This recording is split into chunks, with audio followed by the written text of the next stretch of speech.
Soy un gran fanático del cine de terror a muchos niveles, desde el suspenso hasta el terror que realmente no da miedo, y uno de mis géneros favoritos es el slasher. Ya saben, esas películas donde hay un villano prácticamente invencible, acabando con personajes odiosos que deseas que se vayan de este mundo, hasta que uno de ellos, o un par, encuentran redención ganándole al villano, al menos por una película. De sus primeras apariciones son Masacre en Texas, Black Christmas, Halloween, y después de ellos vinieron más famosos como Viernes 13, Pesadilla en Elm Street o las secuelas de Chucky, ya que la primera era más terror que slasher. Esto se discute si son parte del género o precursores, pero eso no importa, de entre ellos se impulsaron y alimentaron el género, haciéndole ganar una gran popularidad desde finales de los 70 a buena parte de los 90. Los mejores slashers son contados, cada uno puede tener su favorito, pero los mejores entran en una lista corta y privilegiada, ya que han sabido mantener su magia hasta el día de hoy. Sin embargo, para el nuevo milenio, el slasher empezó a aburrir, ya que muchas secuelas no tenían ni la calidad ni la cantidad de dinero suficiente para ser buenas. Había nuevas propuestas en el cine del terror mucho más interesantes. Sin embargo, había un director que aún tenía cosas que decir acerca del slasher.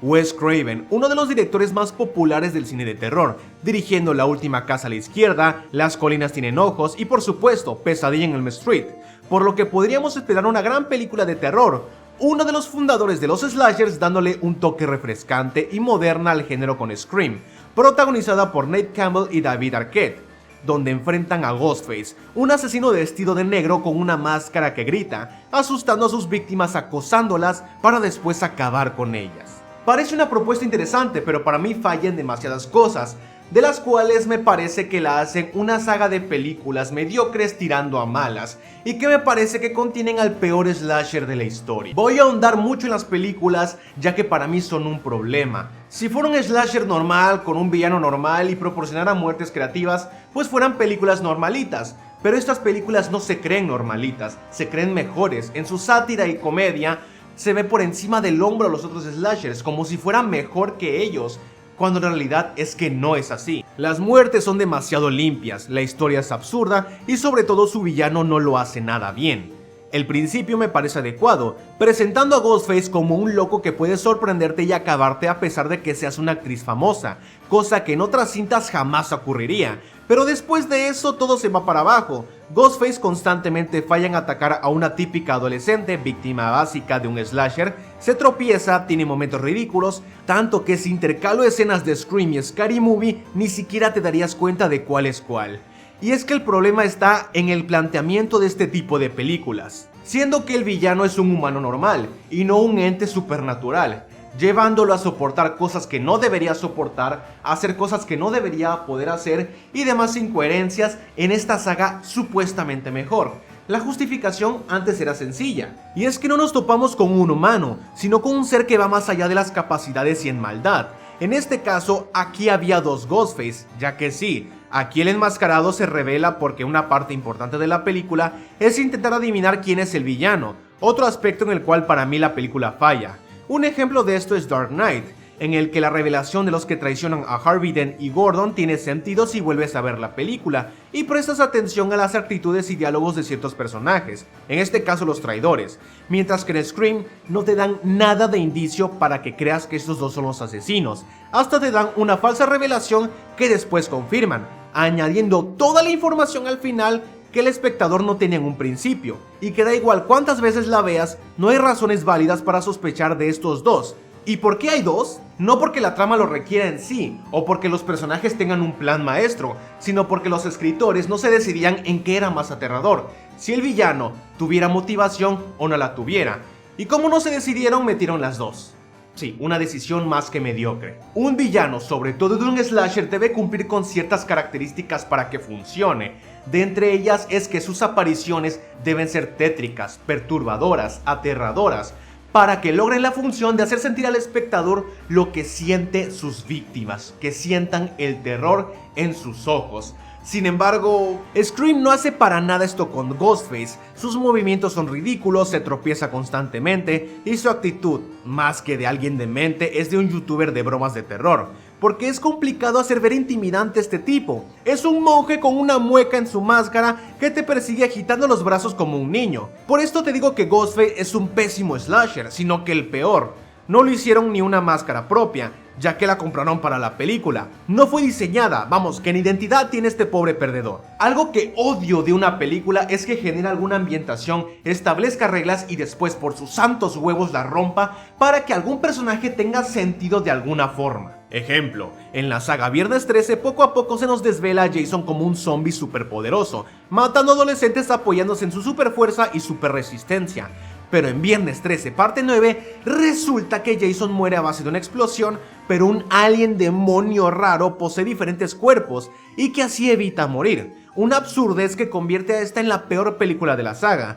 Y esos son problemas de algo imposible como un zombie supermamado. Imagina los problemas que causan un asesino realista. Por ejemplo, en Scream 2 hay una parte donde ven cintas de video y se dan cuenta que Ghostface graba sus asesinatos. Sí, piensa en esto, Ghostface lleva una máscara, un traje, un teléfono, un modificador de voz y encima una videocámara para grabar estas escenas. Una videocámara de los 90s, de estas.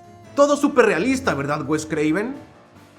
Este tipo de estupideces no se pueden permitir en una película más realista. Y antes de comentar algo al respecto, entiendo que más que un slasher o terror, Scream sirve como una película satírica de la sociedad y a las películas de terror, como cuando dentro de Scream sacan una película que se llama Stab, inspirándose en los asesinatos de la primera entrega, criticando cómo se convierten sucesos trágicos en series o películas sin mirar qué daños hacemos a las familias de esas víctimas. Sin embargo, Scream es una saga pretenciosa, que intenta burlarse de las demás películas siendo una saga más que mediocre. Sobre todo, tomando en cuenta que películas como La novia de Chucky hacían parodias más entretenidas y American Psycho críticas a la sociedad más inteligentes en una mucho mejor película. En la saga pocas cosas son atinadas, como la crítica a las películas que utilizan tragedias sin ningún tipo de miramiento, la crítica a las secuelas y sobre todo la crítica a que Hollywood está llena de gente enferma y horrible, obligando a muchas jóvenes a hacer cosas horribles por papeles basura. Sin embargo, eso no quita que la película esté llena de defectos y estupideces que me impiden tomarla más en serio y entienda mejor el mensaje, que de otro modo harían a Scream una saga de mejores películas y a Ghostface un mejor villano. O mejor dicho, mejores villanos, porque sí, ese es otro problema, el villano. Para las secuelas de los slashers la fórmula era sencilla. Se hace una película, funciona bien en taquilla, se resucita al asesino para que sigamos con sus aventuras. Pero Scream se había planteado como una crítica ácida y mordaz al cine del terror, siendo más realista. Por eso cada que vemos a un Ghostface es un Ghostface diferente, ya que el anterior, pues digamos que le dieron cuello. Y ninguno es memorable, interesante o mínimamente destacable. Después de ver la saga entera para hacer este video, me doy cuenta que en actuaciones, en motivaciones y en apariencia todos son ridículos y absurdos. Si al caso la prima de Sidney en Scream 4 se salva, pero de ahí en fuera todos son una completa basura. Sobre todo en esta última entrega, en que la absurdez traspasa límites. Ejemplo, al final se revela que tenemos 3 asesinos. Son estos 3 y en esta escena estos 2 están aquí. Significa que Ghostface era esta de aquí. ¿Me puedes explicar cómo chingados esta tipa que pesa probablemente lo mismo que una pierna mía va a tumbar y ganarle a un hombre musculoso? ¿O me explican qué rayos es ese aparato que tenía Ghostface en Scream 3 para imitar voces como si fueran de inteligencia artificial, algo que apenas se está haciendo de forma realista en 2023? Pero ¿por qué un tipo con películas tan buenas y un slasher tan increíble como Wes Craven haría películas tan chafas como la saga Scream hasta su 4ª entrega? Pues porque su ego pudo más. Cuando hacía películas antes de ser el gran y genial Wes Craven, se dejaba guiar, escuchaba críticas y aprendía de sus errores, los cuales eran señalados. Pero para cuando hizo Scream ya era el grandísimo Wes, y fue cuando sus defectos salieron a relucir más que sus virtudes como director y guionista.